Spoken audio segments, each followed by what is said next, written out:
ఓం నమో వెంకటేశాయ. శ్రీ తిరుమల స్వర్ణగిరి నివాసాయ మంగళం. మనకు ఆ యొక్క యాదాద్రి దగ్గరలో నిర్మించిన స్వర్ణగిరి దేవాలయం ఇది. చాలా ప్రసిద్ధమైన పుణ్యక్షేత్రం. జలనారాయణను చూసుకోవచ్చు. అయితే ఇది మనకు హైదరాబాద్ నుంచి కేవలం ఒక 50 కిలోమీటర్ల దూరంలోనే ఉంటుంది. ప్రతి ఒక్కరూ తెలంగాణ వాసులు, ఆంధ్ర నుంచి, కర్ణాటక నుంచి చాలా భక్తులు వచ్చి ఇక్కడ దర్శనం చేస్తూ ఉంటారు. అద్భుతమైనటువంటి ఈ యొక్క దివ్యమైన భవ్యమైన పుణ్యక్షేత్రము శ్రీ స్వర్ణగిరి వెంకటేశ్వర స్వామి దేవాలయము. ఇక్కడ మీరు చాలా సుందరమైన ప్రదేశాలు, మనసుకు ఆహ్లాదాన్ని కలిగించే రోడ్ మార్గాన్ని మీరు చూడొచ్చు. ఆ దేవాలయాన్ని చేరుకోవడానికి భువనగిరి దగ్గర ఉంది ఈ యొక్క దేవాలయము. కాబట్టి ఇక్కడ కొంచెము చూడండి. ఈ దేవాలయము చాలా ప్రసిద్ధమైనటువంటి, తిరుపతికి ఏమాత్రం తీసిపోకుండా మన స్వర్ణగిరి దేవాలయాన్ని చాలా మంచిగా నిర్మించారు. స్వర్ణగిరి దేవాలయంలో చూస్తున్నటువంటి అపురూప దృశ్యాలు, ఆ శిలా శాసనాలు చూడండి ఎంత చక్కగా చెక్కబడ్డాయో.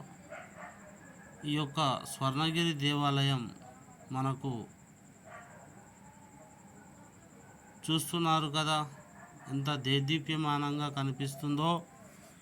స్వర్ణగిరి నివాసాయ శ్రీ వెంకటేశ్వరాయ మంగళం.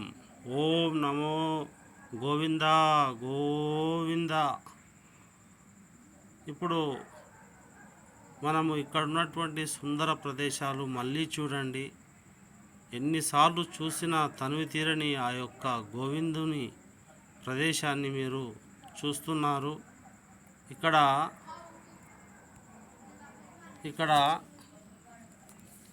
మీరు జూమ్ చేసి చూసినట్టయితే మనకు చాలా ఇక్కడ చిన్నజీర స్వామి మన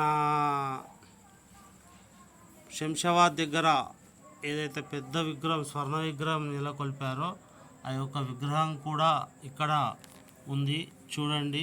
ఎవరైనా చూసుకున్న వాళ్ళు ఉంటే, చూడని వారు ఉంటే దర్శించుకోండి.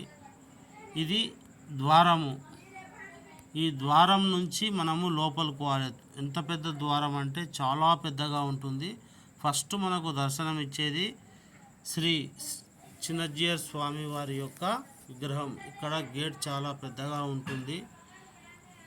స్వర్ణగిరి టెంపుల్ భువనగిరికి దగ్గర నిర్మించారు. ఈ యొక్క భువనగిరి అంటే ఇప్పుడు సాక్షాత్తు రెండవ తిరుపతిగా మనకు ఉంది. స్వర్ణగిరి దేవాలయంలో మనం చూడవలసిన ప్రదేశాలు చాలా ఉన్నాయి. ఒక్కొక్క ప్రదేశానికి ఒక్కొక్క ప్రత్యేకత సంతరించుకొని ఉంది. ఇక్కడ నీల ఫౌంటైన్, దీన్ని బ్రహ్మరథం అని కూడా అంటారు. ఈ యొక్క ఫౌంటైన్ చూసిన తర్వాత మనం కొద్దిగా ముందలు పోదాం. ఇక్కడ దేవాలయాన్ని నిర్మించినటువంటి శ్రీ గోపీకృష్ణ గారిని మొదలు దర్శనం చేసుకుందాం. ఆయన ఈ యొక్క దేవాలయాన్ని నిర్మించినటువంటి గొప్ప మహానుభావుడు. ఆయన దర్శనం చాలా పాప వినాశనం, మనకు సకల సౌభాగ్యాలు కూర్చే, లక్షలాది కోట్లాది మందికి ఇంత పెద్ద టెంపుల్ కట్టించినటువంటి మామిడిపల్లి ఇక్కడ శ్రీవారి పాదాలు దర్శించుకోండి. ఆ యొక్క గోపీకృష్ణ గారు కట్టించారు. ఆయన యొక్క కట్టించాడనే అహంకారం లేకుండా నేను శ్రీవారి భక్తునని చెప్తాడు. ముఖద్వారం వద్ద స్వామి విగ్రహం భువనగిరి దగ్గర పెద్ద గేట్ నీల టెంపుల్ మీరు చూశారు. ఇప్పుడు శ్రీవారి పాదములు చూడండి. ఈ యొక్క శ్రీవారి పాదములు దర్శించుకుంటే స్వామివారి పాద సన్నిధి మోక్ష మార్గాన్ని ఇస్తాడని వేదాలు చెప్తుంటాయి. ఇక్కడ చూడండి 108 ఈ ద్వాదశ మండపాలు ఉన్నాయి. ఒక్కొక్క ద్వాదశ మండపంలో ఒక్కొక్క అవతారానికి సంబంధించినటువంటి ఆ యొక్క విష్ణు భగవానుని యొక్క విగ్రహాలు మనము దర్శించుకోవచ్చు. ఇది వైకుంఠ ద్వారము. ఈ వైకుంఠ ద్వారంలో మనకు వైకుంఠ ద్వారము తిరుపతి లాగానే ఉంటుంది. స్వామివారు కోనేరును మనము కూడా చూడవచ్చు. ఈ వైకుంఠ ద్వారానికి 108 మెట్లు ఉంటాయి. ఈ 108 మెట్లు ఎక్కిన తర్వాత మనము వైకుంఠ ద్వారమైనటువంటి ఆలయాన్ని చేరుకున్నాము. ఇక్కడ మనము హనుమంతుని మండపం చూడవచ్చు. ఏకశిల. ఇప్పుడు ఈ యొక్క దేవాలయ విగ్రహం ఇక్కడ ధ్వజస్తంభం కనిపిస్తుంది. అలాగే మనకు చాలా ధ్వజస్తంభం అంటే విజయానికి సంకేతంగా మనము భావిస్తాం ఈ ధ్వజస్తంభాన్ని. ఈ యొక్క ధ్వజస్తంభం చూడవచ్చు. ఇక్కడ మనం మాడవీధులు అలాగే చూడవచ్చు. మనము ఈ యొక్క దేవాలయ దర్శనం వల్ల చాలా జీవితం పుణ్యమవుతుంది. ఈయన గోపీకృష్ణ దేవాలయ యొక్క కమిటీ కాదు, దేవాలయాన్ని నిర్మించినటువంటి ఒక మహానుభావునితో ఇంటర్వ్యూ జరుగుతుంది. ఇక్కడ నుండి మొదలవుతుంది 108 మెట్లు ఎక్కిన తర్వాత మనము ఎక్కడికి చేరుకున్నాము? వైకుంఠలోని. ఇప్పుడు హనుమాన్ టెంపుల్ ఉంది. ఇది ఇక్కడ ఏకశిలతో నిర్మితమైనటువంటి ఈ విగ్రహము. ఇక్కడ హనుమంతుని మండపము.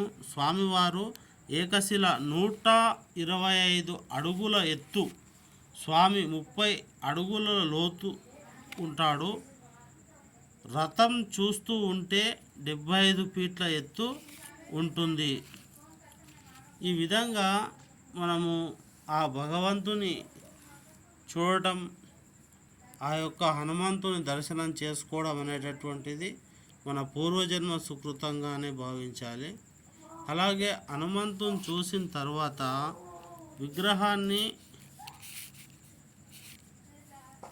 ఈ ప్రపంచంలో ఎక్కడా లేని విధంగా ఒకే ఒక విగ్రహం, అంటే ఈ యొక్క భంగిమ ప్రపంచంలో ఎక్కడా లేదని ఈ విగ్రహం ఆసియా ఖండంలో ఒకే ఒక విగ్రహం హనుమంతుంది.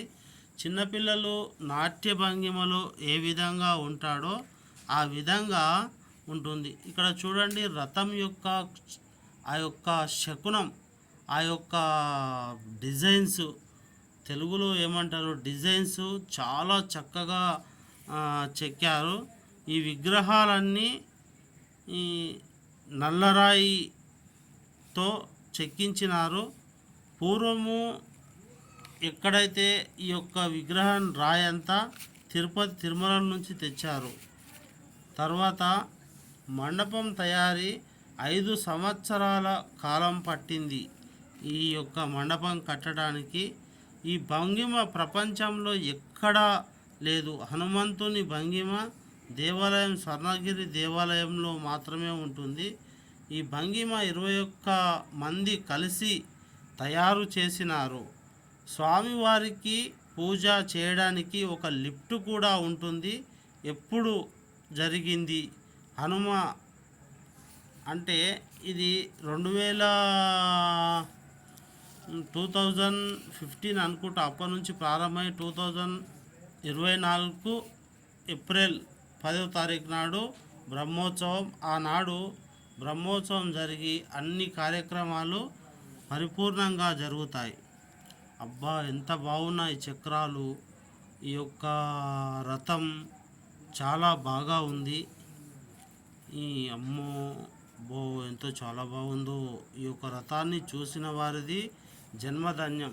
మనము డైరెక్ట్గా వెళ్ళి అక్కడ చూస్తే మాత్రం మనం సంభ్రమాశ్చర్యాలకు గురవుతాం.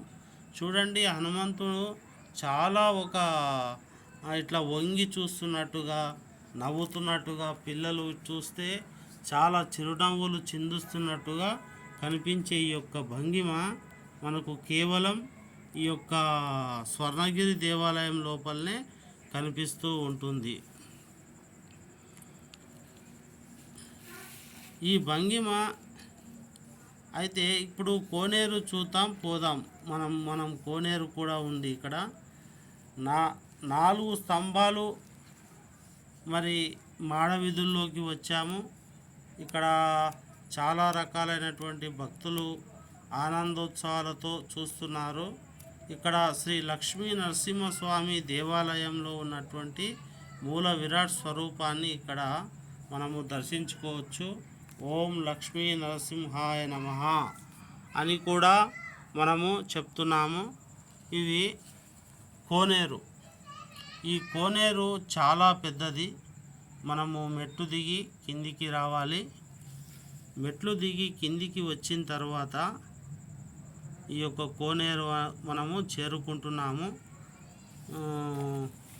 లక్ష్మీ నరసింహ స్వామిని దర్శించుకున్న తర్వాత ఈ యొక్క 4 గోపురాలు ఉన్నాయి కదా, ఈ 4 గోపురాల మధ్యలో జలనారాయణుడు మనకు కనిపిస్తున్నాడు కదా. ఇక్కడ ఒక శేషశయనం పైన పండుకొని ఉంటాడు. ఆయనను జలనారాయణుడు అని అంటారు.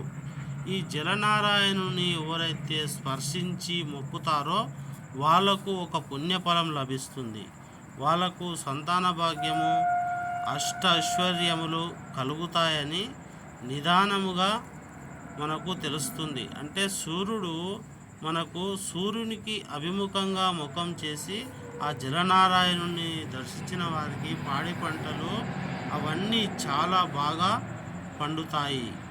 కాబట్టి పోయినప్పుడు అందులో ఒక తాబేలు ఇచ్చిన వారికి మోక్షప్రాప్తి కలుగుతుందని మన యొక్క పురాణాలలోని వేదాలలో ఉన్నది.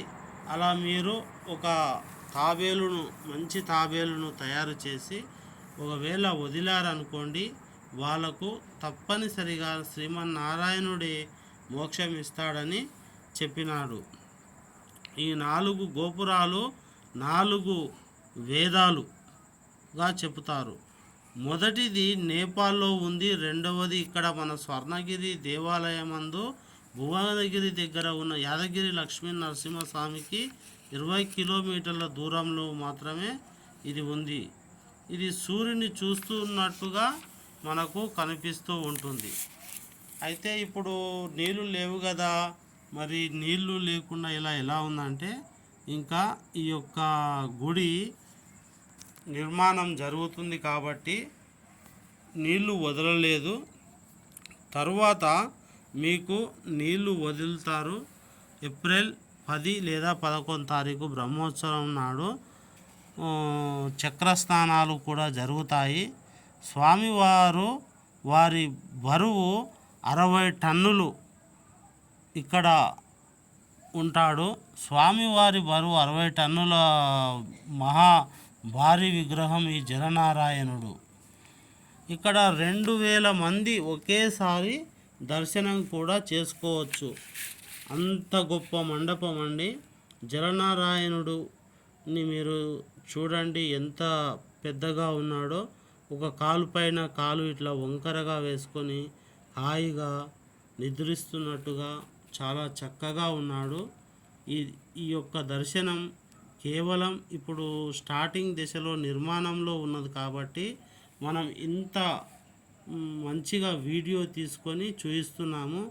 ఎక్కడా కూడా తర్వాత ఈ యొక్క గుడి ప్రాణప్రతిష్ఠ జరిగిన తర్వాత ఇంత స్వేచ్ఛగా తీయటం మాత్రం జరగదు. కాబట్టి ఈ వీడియో మీరు ఎక్కడ స్కిప్ చేయకుండా చూస్తే మీకు మొదటి దేవాలయం ఎలా ఉంది అనేది తెలుస్తుంది. ఈ దేవాలయ ప్రత్యేకత ఏంటంటే చుట్టూ 4 గోపురాలు 4 వేదాలుగా అభివర్ణించారు. ఇది సత్యము. అలాగే జలనారాయణుని దర్శించుకోవటం పూర్వజన్మ పుణ్యం. ఇక్కడ ఒక దీపస్తంభం ఉంది. అయితే ఆ దీపస్తంభాన్ని దర్శించుకోవడానికి మనము కొంచెం ముందుకైతే వెళ్ళడం జరుగుతూ ఉంది. ఇప్పుడు చూద్దాం. జలనారాయణుడు సాక్షాత్ విష్ణు భగవానుడు. చూడండి, దేవాలయ శిల్పులు ఎంత కష్టపడి ఈ నల్లరాతిని, ఈ విగ్రహాలు, మెట్లు ఇవన్నీ మన యొక్క భువనగిరి ప్రాంతంలో వెలిసినటువంటి శ్రీ స్వర్ణగిరి దేవాలయాన్ని దర్శించుకున్న వారిది పుణ్యము. ఈ యొక్క దేవాలయము అలాగే ఇక్కడ కనిపిస్తున్నటువంటిది దీపస్తంభము. అంటే ఈ యొక్క దీపస్తంభము స్వామివారు అలంకార ప్రియులు. ఆ స్వామివారికి 100 నుంచి 100కు పైగా ద్వీపాలు ఇక్కడ వెలిగిస్తారు. తర్వాత ఈ ద్వీపాలు నైట్ పూట వెలిగించి స్వామివారిని ఈ యొక్క శోభ, ఆ యొక్క దేదీప్యమైన కాంతుల్లో చూస్తే మనకు చాలా అపురూపమైనటువంటి ఆనందకరమైనటువంటి మంచి జరుగుతుంది. అలాగే మనం కోరుకున్న కోరికలు తీరుతాయి. మన జీవితంలో వెలుగులు నింపడానికి ఆ యొక్క ద్వీపస్తంభాన్ని ఏర్పాటు చేశారు. సకల పాపాలు మనకు నశించి పోతాయి. ఆ దీపస్తంభంలో మీరు కొద్దిగా నూనె కానీ నెయ్యి కానీ వేసి ఒక జ్యోతి ముట్టిస్తే మీకు ఆ దీపస్తంభంలో నుంచి ఆ యొక్క ఓజస్సు, ఏదైతే తేజస్సు ఉందో అది మన యొక్క శరీరానికి తగిలితే మనకు ఎంతో పుణ్యం లభిస్తుంది. ఇక్కడ చూడండి, ఇక్కడ స్వామివారికి స్థలాన్ని కేటాయించిన వరాహస్వామి భూదేవి సమేతుడై ఉన్నాడు. ఈ యొక్క వరాహస్వామి ని ఫస్ట్ దర్శించుకున్న తర్వాత మనము శ్రీ వెంకటేశ్వర స్వామిని దర్శించుకోవడం అన్నది ఆనవాయితీ. స్వామివారు మాడవీధులు, రథయాత్ర ఇవన్నీ కూడా ఉంటాయి. 1.8 టన్నుల బరువు గల ఇప్పుడు ఈ యొక్క వరాహస్వామి దర్శనం మనము తిరుపతిలో చాలా లైన్లో నిలబడి దర్శించుకోవాలి.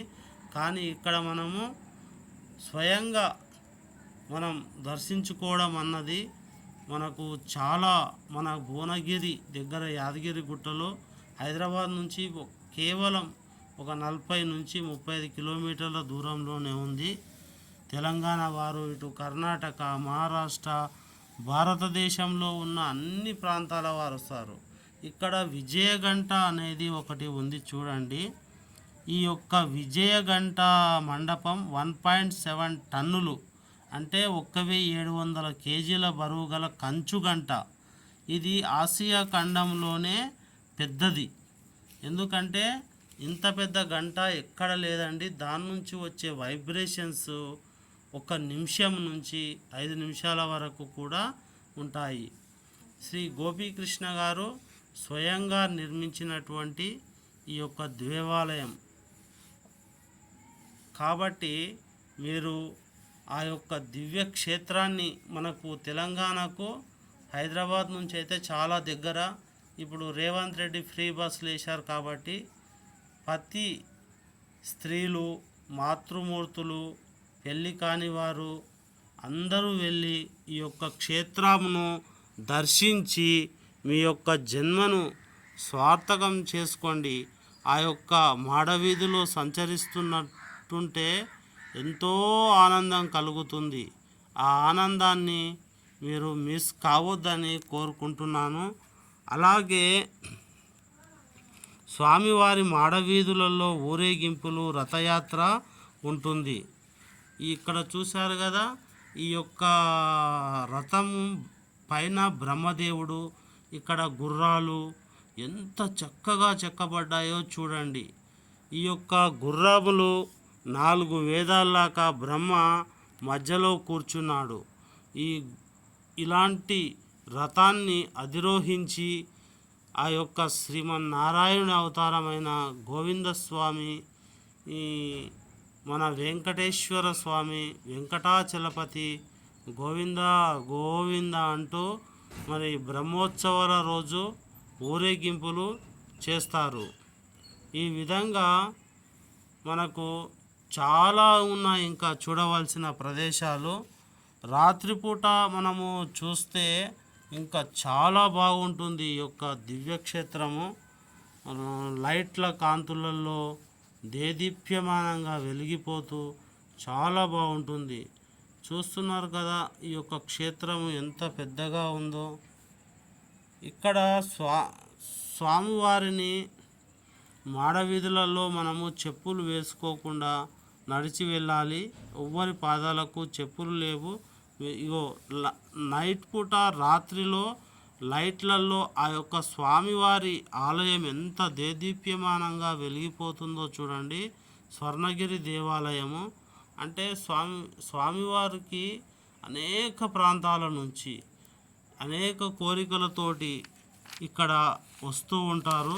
ఇక్కడ స్వామివారికి మరి ఇంతమంది ఒకరోజు 1,00,000 నుండి 2,00,000 మంది ప్రజలు వస్తారు.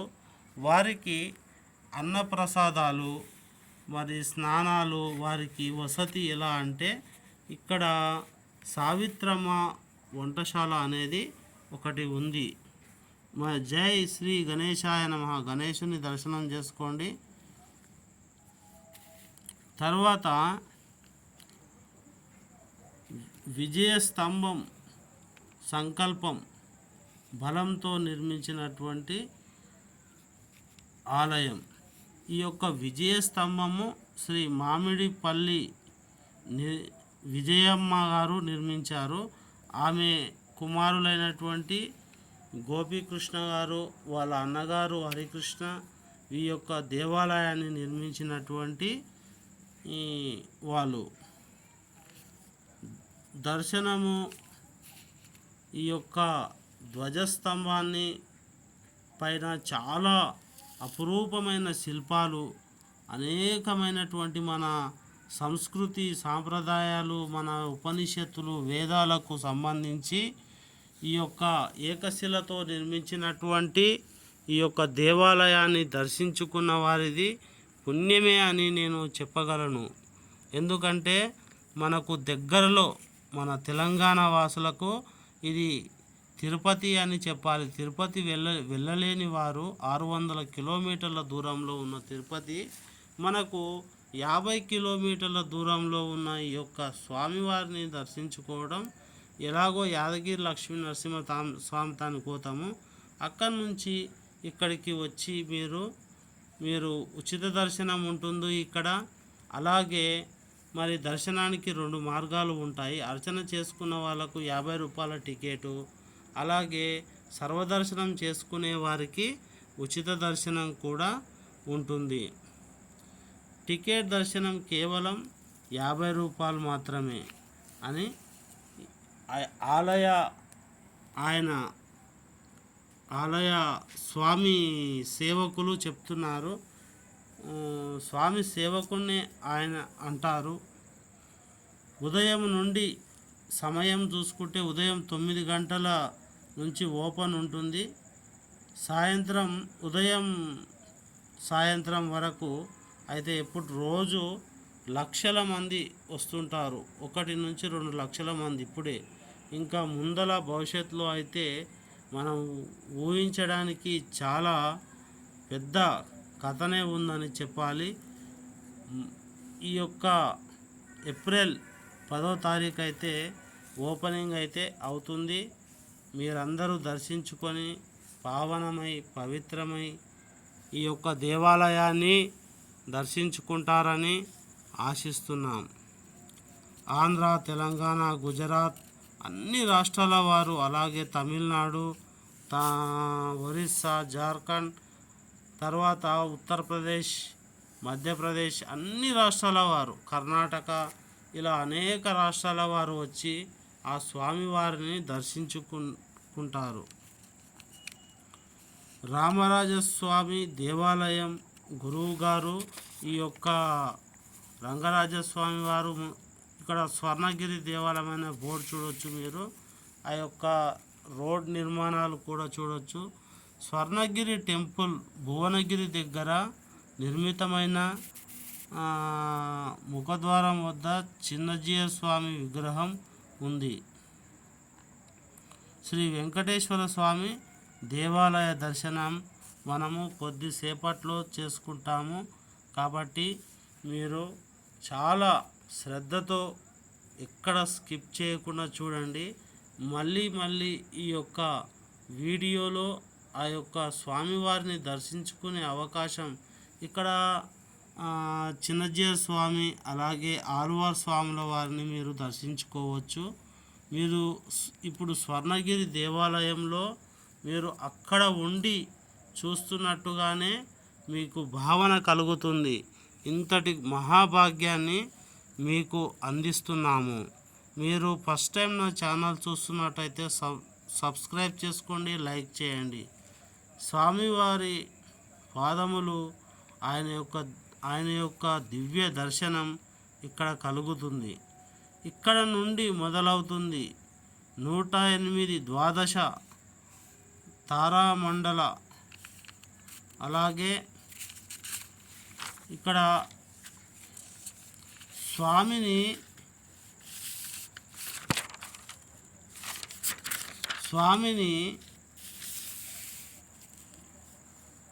స్వామిని చూడాలంటే కళ్యాణ మండపం, ప్రదర్శన రథము చాలా మంచిగా ఉంది.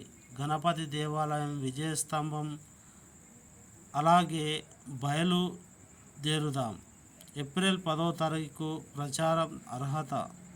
గుడిలోకి మనము వెళ్దాం.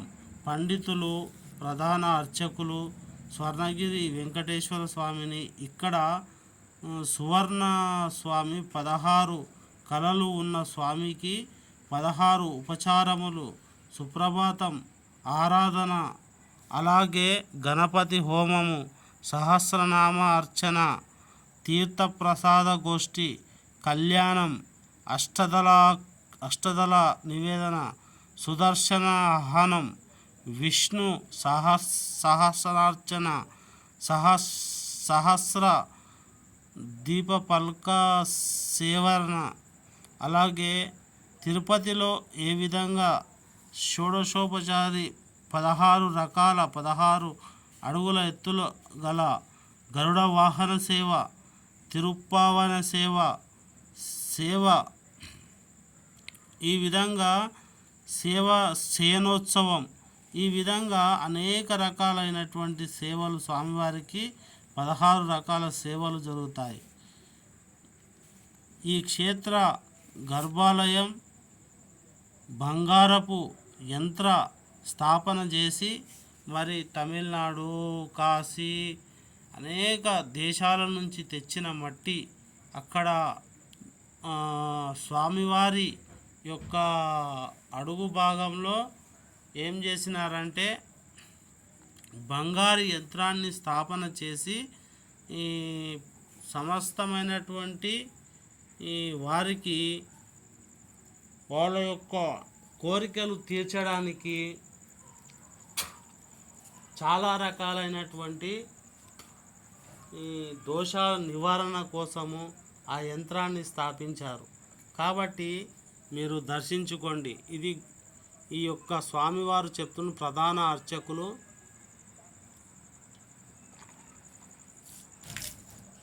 ఈ అర్చకులు ఏమంటున్నారంటే స్వామివారికి అన్ని ఉపచారాలు జరుగుతాయి ఇక్కడ.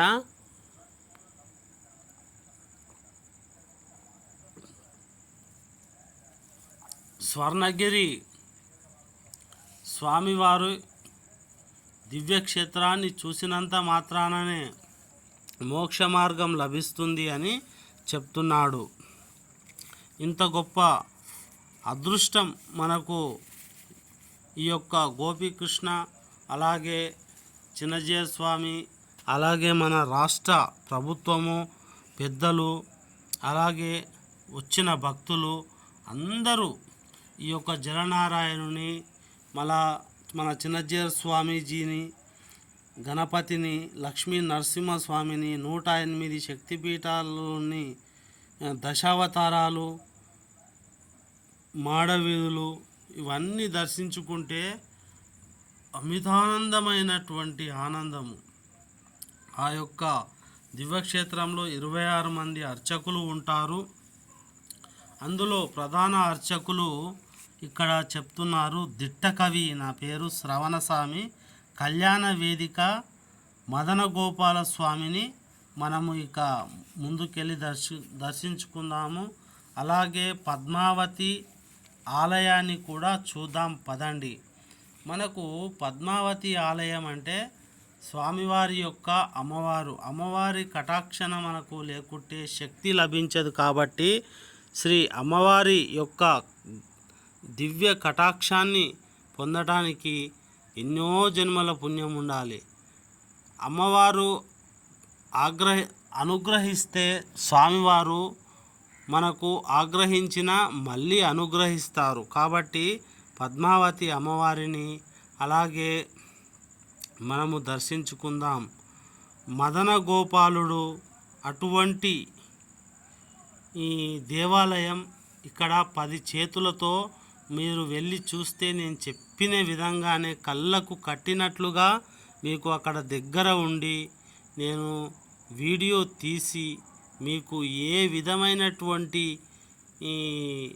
అది లేకుండా చూపిస్తున్నాను. చూడండి, మదన గోపాల స్వామి యొక్క దేవాలయం ఎంత చక్కగా ఉంది. పైన గరుడ ఆల్వారు, తర్వాత లోపల మదన గోపాల స్వామి విగ్రహాన్ని మీరు ఇప్పుడు వీడియోలో చూపించడం జరగలేదు. ఇక్కడ ప్రసాదాలు కూడా ఇస్తారు. తర్వాత ఇక్కడ ప్రసాదం కూడా తీసుకోవడం ఆనవాయితీ.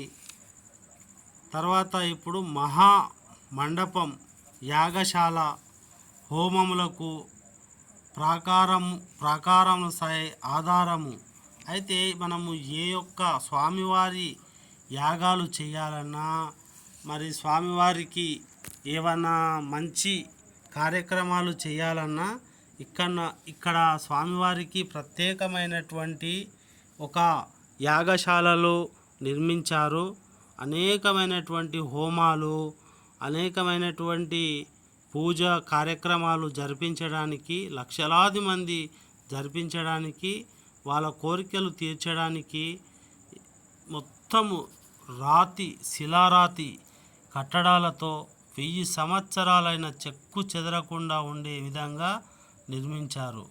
ఒక్కొక్క శిలను చూస్తుంటే ఒక్కొక్క రోజు కాదు, మనము అక్కడే ఉండి ఆ యొక్క దేవాలయంలోని చూస్తూ ఉండిపోవాల్సిందే. ఈ యొక్క గోపురం చూడండి, ఇది విమాన గోపురము.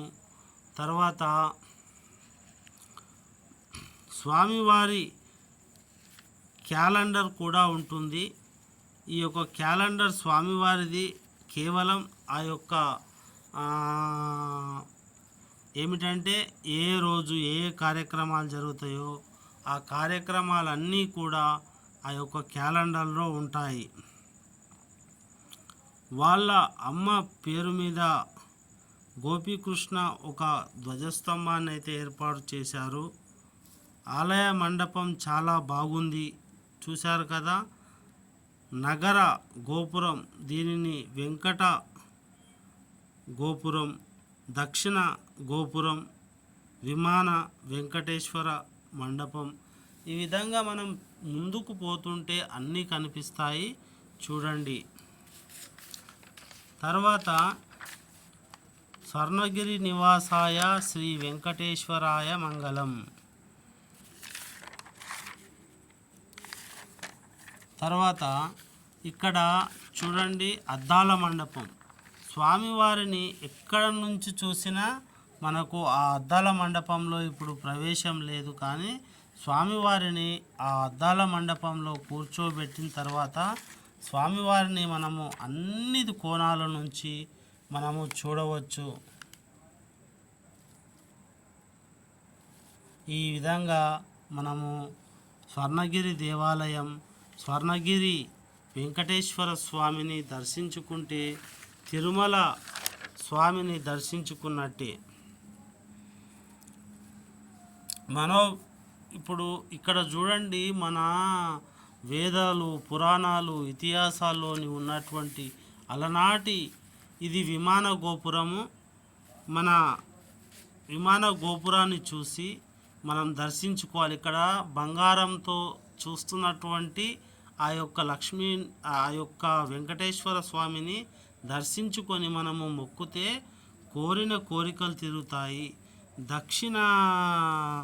ఉత్తర ద్వార దర్శనం చేసుకున్న వారికి చాలా పుణ్యఫలం ఉంటే తప్ప అందరికీ లభించని ఆ యొక్క ఉత్తర ద్వార దర్శనం కూడా మేము చేసుకున్నాము. ఉత్తర ద్వార దర్శనం నుంచి వెళ్ళి ఇప్పుడు ఈ వీడియోలో మీరు చూస్తే మీరు ఉత్తర ద్వార దర్శనం చేసుకున్నట్టే. ఇక్కడ ఒక పలక కనిపిస్తుంది. మనం చేతి వేలుతో మన మనసులో ఉన్న కోరికను ఏదైతే ఉందో దాన్ని మనోభిష్ట పలక అని అంటారు.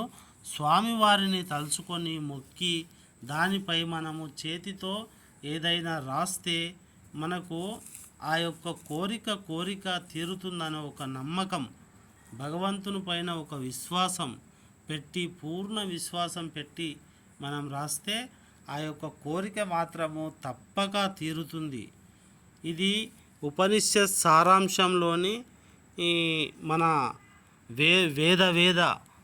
వేదాంగాల పండితులు మరియు అలాగే మన యొక్క జ్యోతిష్యులు, తర్వాత మన అస్ట్రాలజీని ఎవరైనా సరే మీరు వెళ్ళి అక్కడ రాస్తే తప్పక తీరుతుందనే ఒక నమ్మకం ఉంది.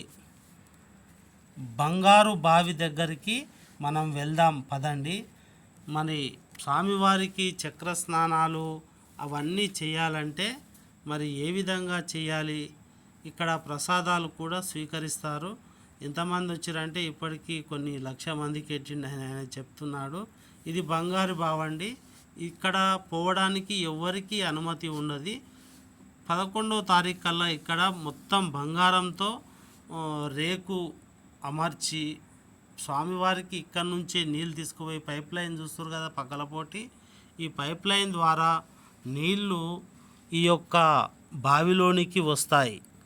ఈ బావిలోనికి వచ్చిన తర్వాత స్వామివారికి అభిషేకాలైనా అవి చేస్తారు.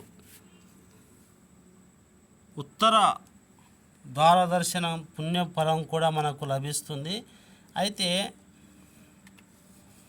ఈ యొక్క స్వర్ణగిరి వెంకటేశ్వర స్వామి దేవాలయం మనము బంగారు బావి ఫస్ట్ మనకు భవిష్యత్తులో ఈ బంగారు బావి మనము ఏ యూట్యూబర్ అయినా సరే సాహసం చేసి తీయడం అనేది అసాధ్యం. కాబట్టి మీరు స్కిప్ చేయకుండా మీరు స్వర్ణగిరి దేవాలయాన్ని దయచేసి ఎక్కడ స్కిప్ చేయకుండా చూడండి. అలాగే ఫస్ట్ టైం చూస్తున్నట్టయితే లైక్ చేయండి.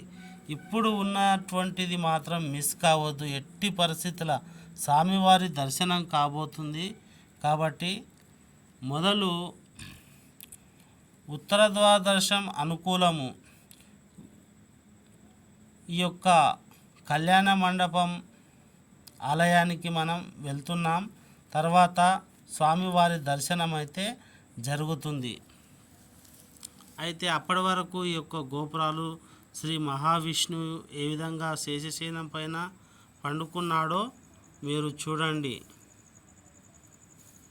ఓం గోవింద గోవింద, లక్ష్మీ నరసింహస్వామి గోవింద గోవింద, వెంకటేశ్వర స్వామి గోవింద గోవింద. ఇక్కడ శ్రీ లక్ష్మీ నరసింహస్వామి అలాగే వెంకటేశ్వర స్వామి అన్నీ శ్రీ నారాయణుని యొక్క అవతారాలు. ఆయన యొక్క దివ్యమైనటువంటి భవ్యమైనటువంటి ఈ నిర్మాణాలు చూడండి. స్వామివారి దర్శనం జరుగుతుంది కొద్దిసేపట్లో. మీరు ఏమనుకోకుండా చూడండి. ఇక్కడ వేణుగు, మనము తిరుపతిలో నిజమైన వేణుగును చూస్తాము. ఇక్కడ అంతా ఒక పెద్ద ఏనుగు, తర్వాత దాని కాడ ఒక చిన్న గున్న ఏనుగు ఉంది చూడండి.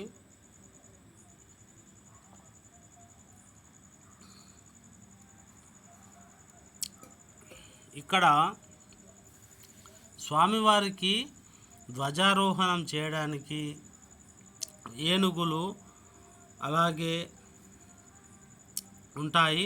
తర్వాత బ్రహ్మోత్సవాల తర్వాత ఏనుగులను కూడా, నిజమైన ఏనుగులను కూడా తెప్పించి మనము ఆ యొక్క స్వామివారి సన్నిధిలో ఉంచుతాం. ఇప్పుడు స్వామివారి దర్శనం కలుగుతుంది కాబట్టి మీరు అత్యంత శ్రమ కోర్చి మెట్లెక్కి మనం వెళ్తున్నాము.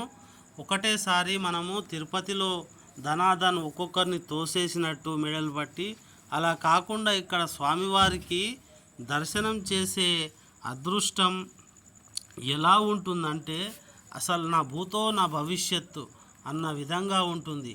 అంత మంచిగా తీర్చిదిద్ది ఆ యొక్క స్వామివారి దర్శనం చేసుకోవడానికి మనం వెళ్తున్నాం. చాలా జాగ్రత్తగా చూడండి. ఒక 10 సెకండ్ల నుంచి 5 సెకండ్లే ఉంటుంది కాబట్టి అది కూడా నేను చాలా జాగ్రత్తతో తీసాము. ఇది స్వామివారి యొక్క లోపలి నిర్మాణాలు జరుగుతున్నాయి. ఇప్పుడు స్వామివారిని మనం 1200 మంది ఒక గంట సేపు చూశారు కదా. ఓం నమో వెంకటేశాయ గోవిందా గోవింద దర్శనమైంది కదా. ఇక్కడ అష్టలక్ష్ములు ఉంటారు. గజలక్ష్మి, వరాహలక్ష్మి, సంతానలక్ష్మి, అన్ని లక్ష్ములు ఉంటారు.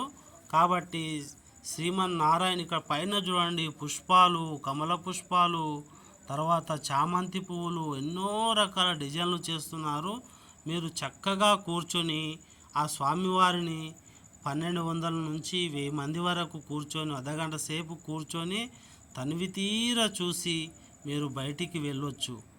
త్వరగా చూసి పోకుండా మొత్తం ఇక్కడ చెక్కతో చేసినటువంటి అలంకరణ సేవను చూడండి. ఈ యొక్క నగశీలు చేసినటువంటి అద్భుతము అంతా ఇంత కాదు, చాలా గొప్పగా చేశారు. ఇది నిర్మాణంలో ఉంది. 2024 మరి మేలో తీసినటువంటి ఏప్రిల్ 20లో తీసినటువంటిది. ఏప్రిల్ 8వ తారీఖు తీసినటువంటిది ఈ వీడియో. మరి 10వ తారీఖు ఇంకా 2 రోజులైతే ఇదంతా పూర్తయిపోతుంది. స్వామివారిని మనము ఇప్పుడే కొద్దిసేపు కూర్చుంటున్నారు కదా, అట్లా కూర్చొని భగవంతుని తనివి తీరా చూసే భాగ్యము ఇక్కడ మాత్రమే లభిస్తుంది. మనము ఎంత ఆ స్వామివారిని చూడాలని తిరుపతికి మనము 600 కిలోమీటర్ల దూరము వెళ్ళి ఒక్క 2-3 సెకండ్లే చూస్తాము. కానీ ఇక్కడ మనము ఒక అరగంట సేపు ఆ స్వామివారిని కళ్ళల్లో బంధించుకొని మన కోరిన కోరిక కోరుకొని తీర్చుకునే అవకాశం అయితే ఉంటుంది. కాబట్టి మీరు వెళ్ళినప్పుడు తప్పనిసరిగా ఆ యొక్క వెంకటేశ్వర స్వామిని మంచిగా కూర్చొని చూడండి. ఈ యొక్క అదృష్టము నా భూతో నా భవిష్యత్తు. గోపీకృష్ణ గారు నవ్వుతున్నారు చెప్తుంటే. ఇంత గొప్ప అదృష్టము మనకు ఏ జన్మల చేసినటువంటి పుణ్యమో మరి ఇంత ఆలయాన్ని నిర్మించి మనకు ఇచ్చారు మామిడిపల్లి గోపీకృష్ణ గారు. మరి వాళ్ళ అమ్మ పేరు మీద కట్టించారంట. కానీ కోట్ల నిర్మాణం ఇది.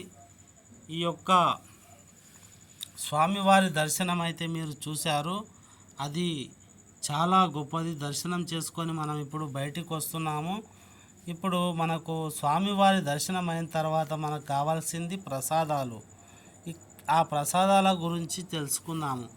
ఈ ప్రసాదాలు చేయడానికి ఇక్కడ అన్నసత్రము చూడండి ఎంత పెద్దగా ఉంది.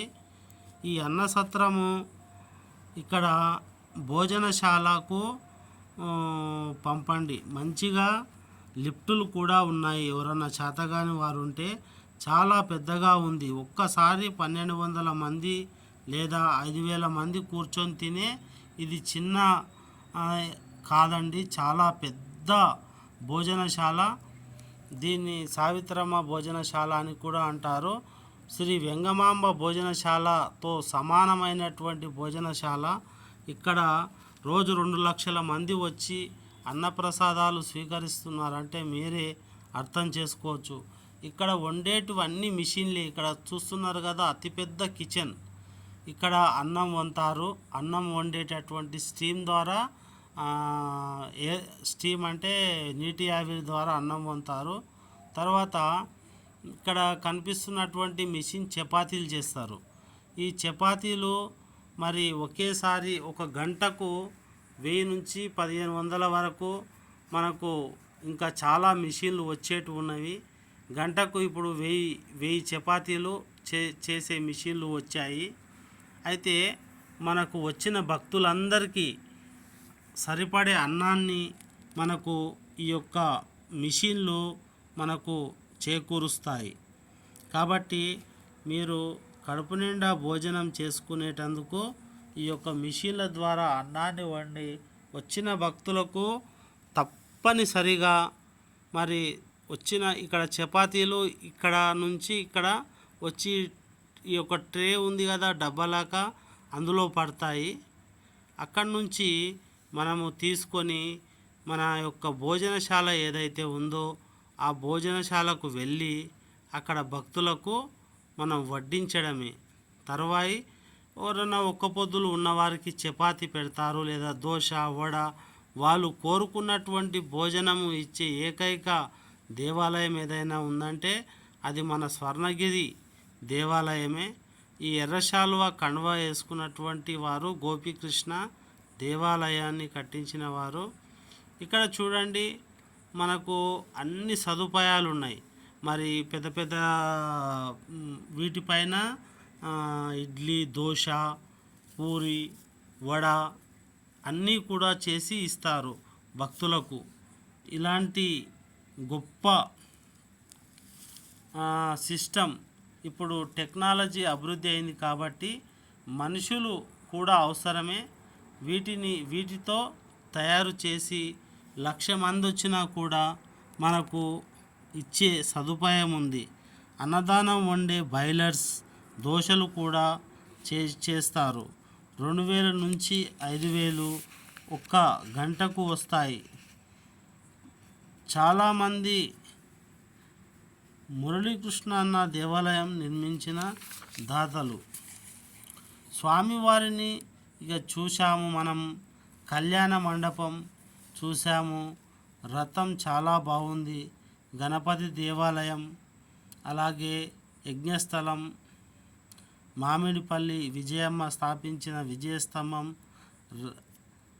ఈ విధంగా మనము చాలా అయితే చూడటం జరిగింది. మరి ఇక్కడ భోజనశాల చూస్తూ ఉంటే మీకు చాలా ఆనందం కలుగుతుంది కదా. ఈ భోజనశాలలో మరి వచ్చిన భక్తులు తిని చక్కగా వారి యొక్క ఆకలిని తీర్చే సాహసం చేస్తున్నారు. ఇంకా అభివృద్ధి ఇంకా చేస్తాము, స్వామివారు మనకు కటాక్షిస్తే అని వాళ్ళు అక్కడ ఉన్నటువంటి సిబ్బంది మరి ఆదేశాల మేరకు చేస్తున్నారు. స్వామిని చూద్దాం పదండి. కళ్యాణ మండపం, ప్రదర్శన, మరి రథం, గణపతి దేవాలయం, ఈ విధంగా పంతులు, ప్రధాన అర్చకులు, స్వర్ణగిరి దేవాలయం, ఈ విధంగా మనకు దేవాలయం అయితే ఉంది. చక్కగా ఇంత పెద్ద దేవాలయం చూస్తే ఎవరికైనా ఇక్కడ గోపీకృష్ణ వాళ్ళ అన్న హరికృష్ణ అనుకుంటా, ఆయన కూడా వచ్చారు.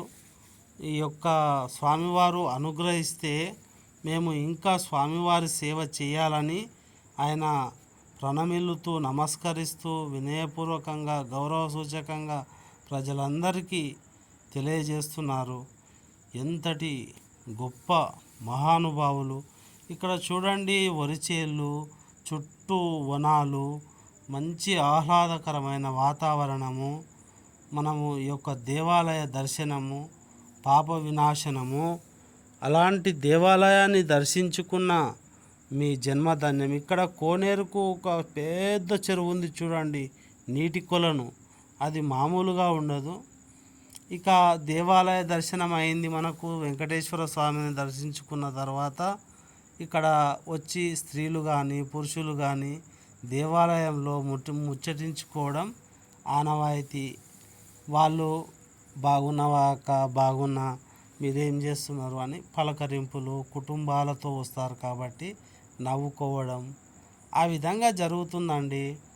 ఎప్పుడైనా సరే మనం కూడా ఫ్యామిలీతో వెళ్ళినప్పుడు అలా నవ్వుకోవడం, నవ్వు చాలా మంచిదండి. దేవాలయాలలో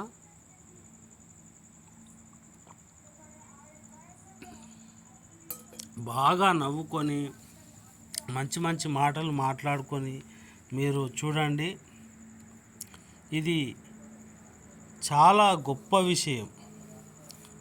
ఇలాంటి విషయాలను ఓం నమో నారాయణాయ, ఓం నమో నారాయణాయ, గోవిందా గోవింద అంటూ నవ్వుతూ పాడుతూ మరి స్వామివారి యొక్క కీర్తనలను ఆరాధన చేస్తూ వారు ఎంతో సంతోషానుభూతులతో నవ్వుకుంటున్నారు. మీరు ఎక్కడి నుంచి వచ్చారు, మీరు ఏం చేస్తున్నారు? మేము స్వామివారి సేవకులము, మేము హైదరాబాద్ నుంచి వచ్చాము, మేము కరీంనగర్ నుంచి వచ్చాము, మేము తిరుపతి నుంచి వచ్చాము, మేము కర్ణాటక నుంచి వచ్చాము, మేము మధ్యప్రదేశ్ నుంచి వచ్చాము, మేము ఉత్తరప్రదేశ్ నుంచి వచ్చాము. ఇలా ఒక్కొక్కరు ఒక్కొక్క విధంగా అనుకోవచ్చు. కానీ ఒక కుటుంబ సభ్యులు అందరూ వీళ్ళు ఒకరు ఇంటర్వ్యూ చేస్తున్నట్టుగా మనకు కనిపిస్తుంది. అయినా కూడా ఇంతటి మహాపుణ్యక్షేత్రంలో మనకు మంచి, ఇక్కడ చూడండి, శిలా స్తంభాల మీద ఉన్నటువంటి విగ్రహాలను ఒక్కొక్క స్ట్రక్చర్ను మీరు పరిశోధన చేస్తే కొన్ని సంవత్సరాల, 1 సంవత్సరం నుంచి 2 సంవత్సరాలు మనకు ఈ యొక్క నిర్మాణాలు తెలుసుకోవడానికే పడుతుంది. కాబట్టి మీరు కేవలం దర్శించినంత మాత్రాన మీకు మంచి జరుగుతుందని చెబుతుంది. స్వర్ణగిరి నివాసాయ శ్రీ వెంకటేశ్వరాయ గోవింద గోవింద. దయచేసి ఈ వీడియో చాలా ప్రతిష్టాత్మకంగా చేశాను. మీరు దయ ఉంచి మంచి మనసుతో సబ్స్క్రైబ్ చేసుకోండి, లైక్ చేయండి, షేర్ చేయండి. యూట్యూబ్ ఛానల్ను మీరు చేస్తే మంచిగా ఉంటుంది. Telangana BRS tech YouTube channel పేరు ఏదేమైనా శ్రీ వెంకటేశ్వరుని యొక్క అనుగ్రహంతో నా కోరిక ఫలించి మీరు చేస్తారు అని నాకు నమ్మకం. అయితే ఇంకా చాలా చూద్దాం, మరి వెళ్దాం, అక్కడ కొంతకాలం గడుపుదాం. రేవంత్ రెడ్డి గారు అయితే ఉచిత బస్సులు వేశారు. ప్రతి మహిళ ఈ యొక్క సౌకర్యాన్ని ఉపయోగించుకోండి. ఇది ఏప్రిల్ నెల కాబట్టి ఈ యొక్క నెలలో లేదా జూన్లో ఇప్పటి నుంచి ప్రారంభమై ప్రతిరోజు వెళ్ళండి. అక్కడ అన్నప్రసాదాలు స్వీకరించండి. కుటుంబాలతో వెళ్ళండి, ఫ్యామిలీతో వెళ్ళండి. ఇక్కడ 2 యువతులు వచ్చారు. మీరు ఏం కోరుకున్నారు? మీరు కోరుకున్నది మాత్రం ఎవరికి చెప్పకండి. అలా చెప్పడం మంచిది కాదు. ఆ యొక్క కోరిక భగవంతుడు మనసులో ఉంటాడు కాబట్టి తీరుస్తాడు. మీరు చూడండి,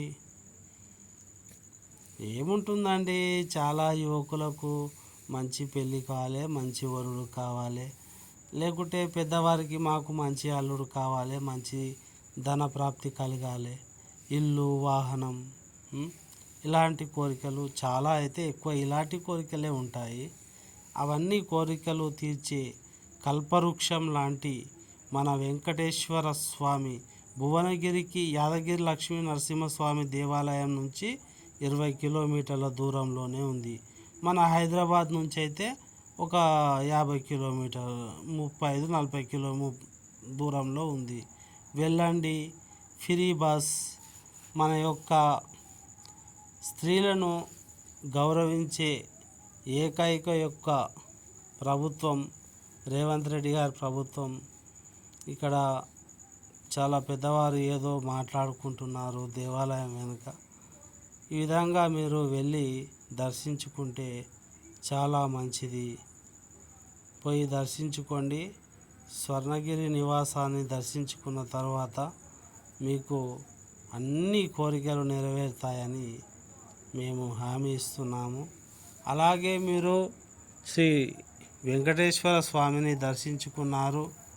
మరి ఆ యొక్క తిరునామాన్ని, సుదర్శన చక్రాన్ని, శంకు చక్రాలను, మండపాలను చూడండి. అందరూ యువతీ యువకులు చూస్తున్నారు.